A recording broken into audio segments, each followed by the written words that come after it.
Friends, welcome to the fifth Sunday of Easter. And believe it or not, sadly, I had to move back into my basement as we up here in central New York experienced some snow flurries this morning. But I also want to start by saying a happy Mother's Day to all the mothers out there. It's so sad that this Sunday, most of us can't be home with our mothers, or we can't go and greet them or give them a big hug. And yet the love and the feelings that we have of affection and gratitude for them is in no way diminished. I just want to say, even to my own mom, Mom, I love you. Wish I could be with you, and happy Mother's Day. And on this fifth Sunday of Easter, we have Jesus, and we're taken into the upper room, and we go back to Thursday night before he was crucified. And we have this beautiful message of Jesus attempting to give faith into his apostles. He's telling them, listen, after I die and after I'm gone for you, don't be heavy-hearted, because I'm going to come back and take you to a place that's incredible. He talks about his Father's house having many rooms for them. And so he's giving us an indication of this heavenly experience we could all anticipate. And then Thomas, thank God for Thomas. Thomas stops and says to Jesus, and here's the quote, "Master, we don't know where you're going. How can we know the way?" You know, I don't know if you can remember being in algebra in high school, but remember when the teacher or maybe the smart kid would be up at the blackboard and they'd be figuring out that long problem, and they would turn around and they'd say, "Any questions?" And really, the most of us sat there and said, "I have no idea how to do algebra, but I'm not going to embarrass myself by asking questions." Thomas is that guy who says, "Yeah, I have no idea what you're talking about." And so at this moment, Thomas says to Jesus, "How in the world can we know the way to where you're going?" And friends, that is a great question for humanity right now on the fifth Sunday of Easter in 2020. How could anyone possibly right now know where humanity is going? The reality is this, friends. We're living in a moment that is completely uncertain, and no one can really tell you anything different. And if we humble ourselves individually and together with all of humanity, we might begin to experience something truly majestic and something truly wonderful, which is the reality that we don't have any idea where we're going. Now, we do live in a particular moment in time, and this is a secular moment. And what I mean by that, with no judgment, it just means that the powers that be and the places we're looking for direction and meaning and purpose, really people of faith and God himself have been pushed to the side or to the margins. And so in our Western society, especially for us up here in central New York, a lot of what's going to happen as we try to reopen and we try to deal with a new normal, those decisions are being dictated by a secular world, by the world of information, by the world of science, by the world of government. And we could say in one way that the God of the past, the God of faith, the God of the church in our society has been replaced by the little gods of information. That if we just know enough about things, everything will be fine. The gods of science, that if we can do the research and come up with a plan, we can make the world a better place. The gods of government, that if the right people get elected and they're smart enough and put good enough plans in place, we're all going to be okay. But friends, this pandemic and this virus, this unseen thing, this microscopic thing, have proven otherwise. At this moment, there's not enough information. The science is inconclusive. The government is doing its best, but can't possibly know what the best way forward is. And friends, that's okay. You know, for many of us, if we ourselves fall into the trap, especially as people of faith, of looking exclusively to information, to science, or to the government, we're going to be left wondering, where in the world should we go? You know, it reminds you of the story, I'm sure you're familiar with it, of the old man. The old man who every time he'd go out at night, he would lock the doors to his house.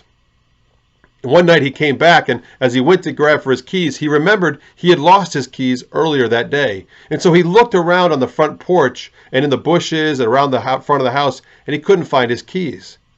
But then he saw the street light out by the curb, And so he moved out there and under the better light began to look in the grass. Well, a neighbor was walking by and said, "Hey, what are you looking for?" And he said, "I've lost my keys. I can't get in my house." So the neighbor, being kind, decided to help him out.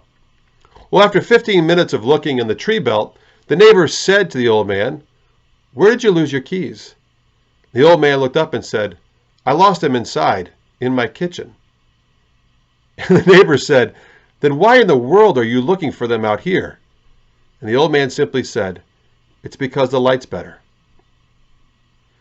You know, we can oftentimes be like that old man. The one thing we need, the most important thing we need is somewhere else, and yet the easy thing for us to do, the easy thing for us to listen to, the easy thing in front of us is the thing that we waste our time stewing and speculating and thinking about. And there's nothing wrong in this moment with what all the information or all the science or all the government effort and everybody's trying to do. There's nothing wrong with any of it. And yet at the end of the day, it's probably not going to provide for us the way forward. Instead, in this moment, what's not needed is a program, or what's not needed are guidelines, or what's not needed are necessarily the right decisions in order, but what's needed is a person. And Jesus tells us that plainly. He says to Thomas, "I am the way, the truth, and the life." It's a person. It's a presence. It's faith in someone who's going to move us forward. And that's what Jesus provides us, even in these difficult moments. Friends, you can have all the information in the world and have all the right conclusions, and you can make all the right policies. But if you're not connected to the wisdom of who Christ is and the faith to execute those things, then where are you really? And so, friends, especially for us as people of faith, I want to encourage us on this 5th Sunday of Easter to make sure that we're doing what Jesus said last week, that we're recognizing the voice of the Good Shepherd, that although we're taking in all this information from all these different sources, we're taking time to allow our own faith to be activated to listen to the voice of God. He's speaking to us. We just have to listen. Now, what does that mean practically? You know, at the end of the day, in the coming weeks and months, everyone is going to have to exhibit faith. And what do I mean by that? Simply this. The first time that we're allowed to go to a restaurant, or the first time that we might be able to go somewhere public and remove our masks, or the first time that we can gather with more than 10 people, or the first time we can go back to church, or the first time that we can begin to do things that we consider normal, it's going to take, for some of us, a lot of faith. Now, admittedly, for some of us, maybe less. But yet we're going to have to believe that we can go out and do such and such thing, and things are going to be okay. Those are going to be moments of faith. Imagine the faith it'll take for all those school children and families to see their kids hopping onto a yellow bus this fall. Or the faith it would take of parents of college kids to send them off and to live in a freshman dorm.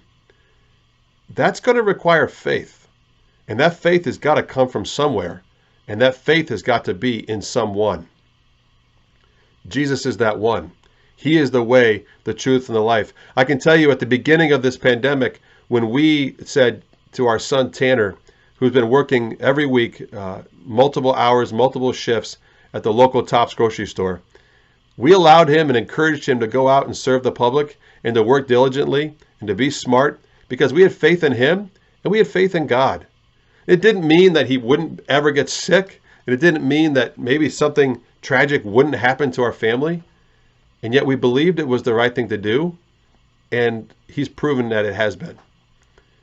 Faith is going to be what's required for us in order to move forward. Faith to reopen, faith to love, faith to listen, faith to be present physically once again with people. Jesus Christ is that way, the truth, and the life. He is the one that we can put our faith in. I'm reminded, as my good friend and spiritual mentor, really someone who means almost more to me than anybody you can imagine, my good friend Monsignor Bob Yazel, who for the last 6 weeks now has been fighting off this COVID infection at the IC unit here in Syracuse, New York. If he could say anything to us in this moment, he'd say, trust in Jesus. He'll be with you no matter what happens because he loves you. Over and over, I can just hear Monsignor Yezel saying in my head, trust in Jesus because he loves you and he'll be with you.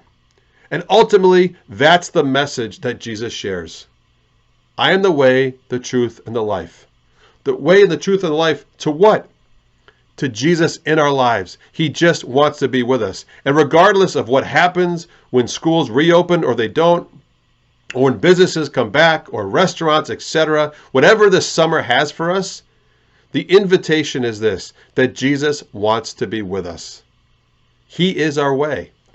And we put our faith in him, and in our faith and our ability to have wisdom to digest what's happening, we're going to be okay, provided he's alongside of us. Friends, Jesus is the way, the truth, and the life. Have faith in him.